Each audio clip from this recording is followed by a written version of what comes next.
We have located the new ring. Send the Nazgûl. All of them.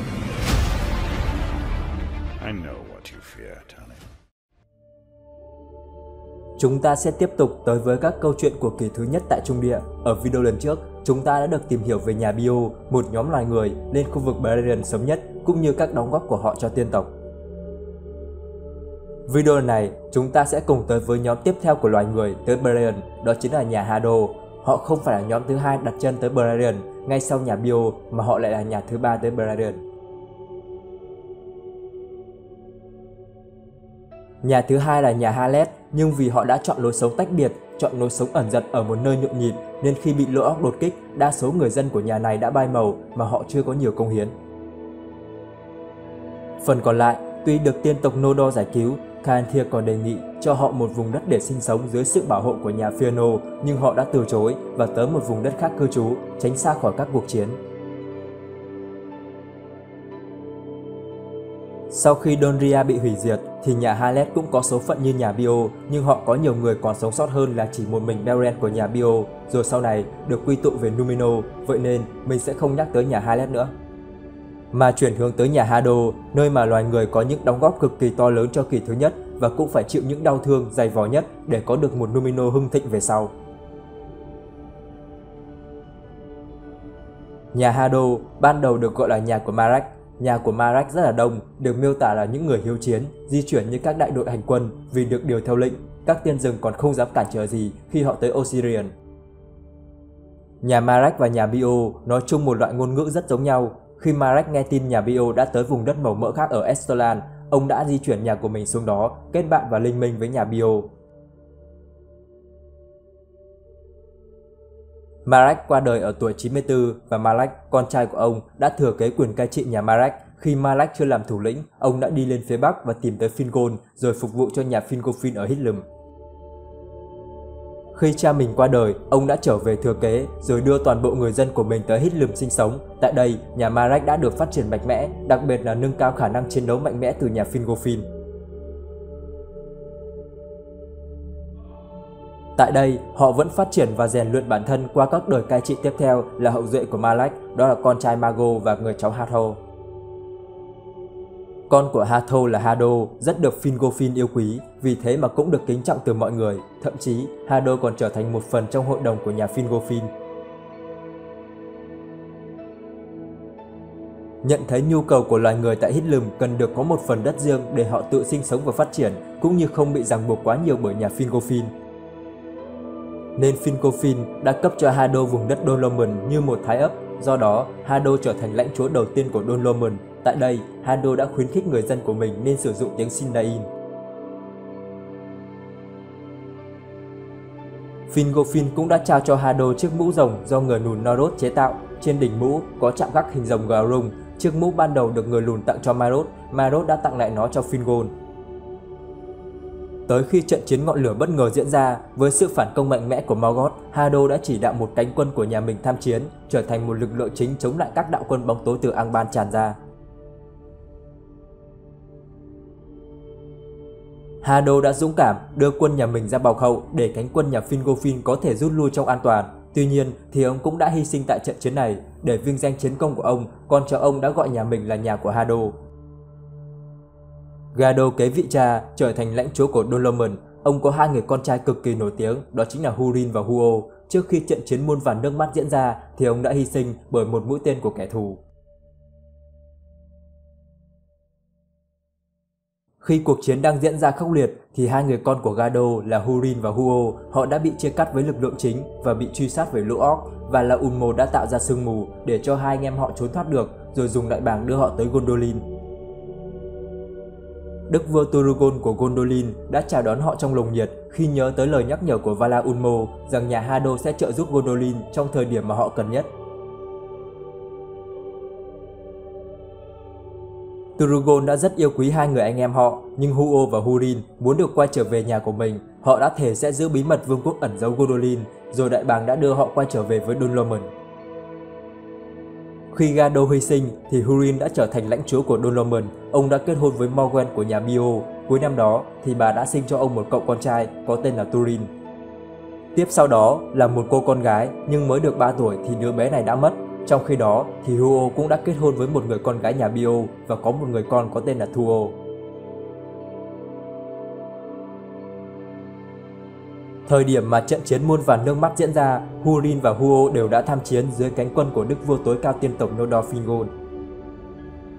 Khi trận chiến diễn ra, hai anh em họ đã gặp được lại đức vua Turgon, nhưng vì cuộc chiến đang diễn biến xấu đi cho tiên tộc khi họ đang bị áp đảo và đức vua Fingon cũng đã nằm xuống. Húrin và Huo đã phải dồn hết toàn bộ quân lực của nhà Haddo lại để chiến đấu chặn lũ orc, tạo cơ hội cho Turgon có thể rút lui, bảo vệ hy vọng cho tiên tộc Noldor. Quân của nhà Haddo đã bị đẩy lùi ra đến tận bờ sông, khiến họ không thể lui thêm được nữa. Họ đành chiến đấu tới hơi thở cuối cùng tại đây. Huo đã bị trúng một mũi tên độc rồi nằm xuống trước. Húrin đứng đó một mình, ném kiếm và khiên xuống, cầm lên một cây rìu lớn của lũ orc rồi lao mình vào quân thù chiến đấu. Nhưng rồi khi đã không còn nhiều sức lực thì ông đã bị chúng bắt lại mang về Angband. Mặc dù bị Morgoth tra tấn khủng khiếp, nhưng ông quyết không khai ra vị trí của vương quốc Gondolin. Morgoth đã cay cú nguyền rủa Húrin và cả gia đình ông. Ông đã bị xích lại trên một chiếc ghế tại đỉnh của Thangorodrim và được Morgoth cho nhìn thấy tất cả những gì sẽ xảy ra với Turin, con trai của ông. Nhưng Húrin lại không nhìn được ra rằng vợ mình đang mang thêm một đứa bé gái nữa, nguồn cơn đen tối của lời nguyền chết chóc mà Morgoth tạo ra. Sau trận chiến muôn vàn nước mắt thì Dol Amon đã bị Angband xâm chiếm, những người còn lại ở vùng đất này đã bị bắt làm nô lệ. Turin và Tuo đều đã được gửi đi nơi khác để nuôi dưỡng. Turin, người thừa kế của Húrin, được gửi tới Donria và được đức vua Thingol nhận nuôi, trở thành một đội trưởng canh giữ Donria, nhưng vì vô tình gây ra một cái chết cho cố vấn của Thingol nên Turin đã phải rời Donria. Trong khi đó thì Tuo được các tiên tộc bảo vệ, nhưng trong một lần di chuyển nơi cư trú, ông đã bị orc tấn công rồi bị bắt và được gửi tới cho Esterling làm nô lệ. Vài năm sau thì Tuo trốn thoát được ra ngoài, ông được Vala Unmo bảo vệ và được tặng cho một chiếc áo choàng che chắn cho ông khỏi tầm nhìn của kẻ thù. Và ông được giao cho một nhiệm vụ, đó là tới Gondolin và nhắc nhở cho Turgon về sự diệt vong của tiên tộc Noldor cũng như sự sụp đổ của Gondolin.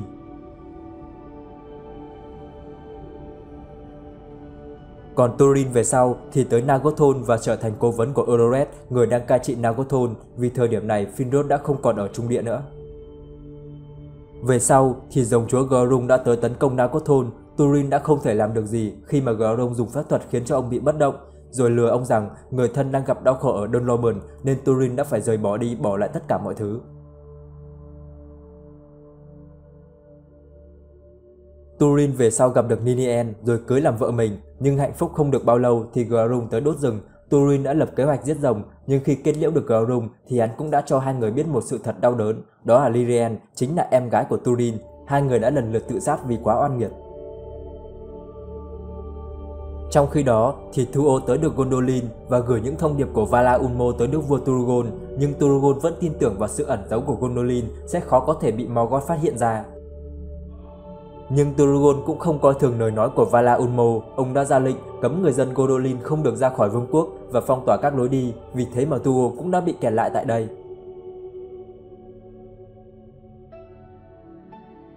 Ở Gondolin trong một thời gian dài đã khiến cho Tuo đem lòng yêu công chúa Idril, con gái của Turgon.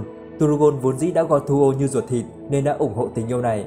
Idril đã sinh cho Tuo một người con trai, đó là Eärendil, cha của lãnh chúa Elrond về sau.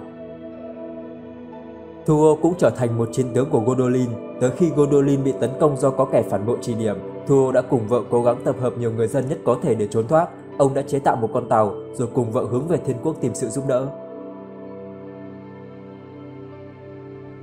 Bất chấp việc con người không được tới Thiên Quốc và tiên tộc Noldor không được phép trở về Thiên Quốc, ông vẫn quyết tâm lên đường. Hai người họ là trường hợp tiếp theo sau Beleren và Luthien được ban cho một cuộc sống mới với sự hậu thuẫn từ Vala Unmo. Con trai của Thuo là Eärendil vẫn ở lại Trung Địa, về sau gặp được Elwing, cháu gái của Beleren và Luthien. Hai người họ đã cưới nhau và có hai người con trai, đó là Elrond và Elros. Eärendil và Elwing về sau cũng lên đường sang Thiên Quốc với một viên Simari. Họ đã được các vị thần chấp nhận lời thỉnh cầu và cũng có một cuộc sống mới tại Thiên Quốc. Hai người con trai của họ là Elrond và Elrod được nhà Fëanor nuôi dưỡng, và khi trận chiến thịnh nộ kết thúc Elrond chọn làm tiên và tới Lindon phục vụ cho đại đế Gawala, còn Elrond chọn làm người và tới Númenor làm vua. Vậy là kết thúc một trang sử hào hùng của nhà Hardo của loài người tại kỷ thứ nhất của Trung Địa. Họ cũng giống như số phận của nhà Bio, khi mà hậu duệ nhà Hardo kết hôn với một tiên tộc nên con cháu của họ trở thành những người con lai và được nhắc tới với tư cách là người của tiên tộc nhiều hơn. Nhà Hardo là nhà có đóng góp nhiều nhất, hy sinh nhiều nhất, đau khổ nhiều nhất, nhưng hậu duệ của họ cũng được hưởng nhiều đặc ân nhất khi mà Tuo và Eärendil đều được sinh sống ở Thiên Quốc, còn người dân của nhà Hardo được về Númenor để sinh sống. Khi ở dưới trướng của đức vua Fingolfin thì lực lượng của nhà Hardo cũng lên tới 15.000 quân, một con số khá lớn ở kỳ thứ nhất. Họ luôn là những người đứng ra bọc hậu cho tiên tộc, bất chấp cho việc hậu quả với họ là khủng khiếp. Dù là ở đâu thì con cháu nhà Hardo luôn được tiên tộc tôn trọng và được đứng trong hàng ngũ cấp cao của tiên tộc, như Hardo phục vụ cho Fingolfin, Húrin phục vụ cho Fingol, Túrin phục vụ cho Odoret và Tuo phục vụ cho Turgon.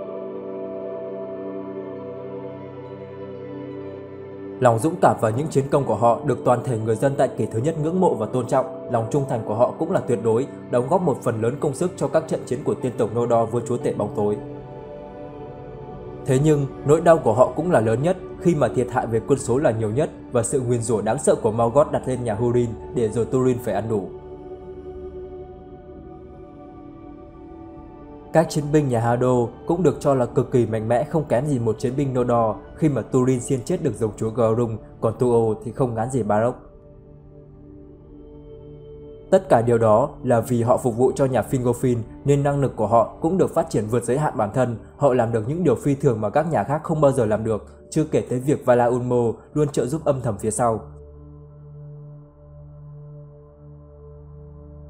Đó là toàn bộ các thông tin mình đã sơ lược về nhà Hardo, một trong 3 nhà của loài người đã tham gia vào các sự kiện tại kỷ thứ nhất của Trung Địa. Tất nhiên là các chiến thuật của nhà Hardo sẽ có một video riêng mới có thể cho mọi người cái nhìn toàn vẹn về họ, nên mình sẽ ra trong thời gian tới. Các bạn nghĩ sao về nhà Hardo và cũng như hiểu được tại sao Númenor về sau lại phát triển mạnh mẽ là nhờ gốc rễ từ đâu chưa? Hãy cho mình biết ý kiến của mọi người dưới phần comment nhé. Còn bây giờ thì xin chào và hẹn gặp lại ở các video tiếp theo.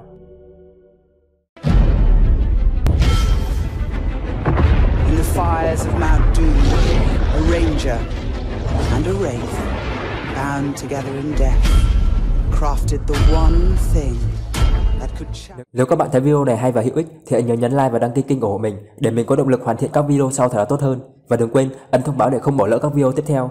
Tham gia group Chúa Nhẫn trên Facebook để cùng trao đổi, chia sẻ về thế giới của Chúa Nhẫn. Xin chào.